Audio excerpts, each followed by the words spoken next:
व तमीम साहब और तमाम स्टेज पर बैठे हुए उलमाए किराम से मैं इजाज़त चाहता हूँ और मैं शेर पेश करता हूँ, मुलाहिज़ा फरमाएं। सिर्फ देखा है रब ने, सिर्फ देखा है रब को नबी ने,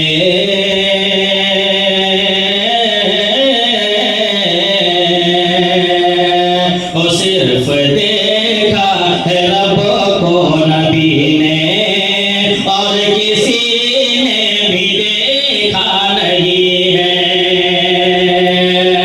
ओ सिर्फ देखा है रब को नबी ने,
और किसी ने भी देखा।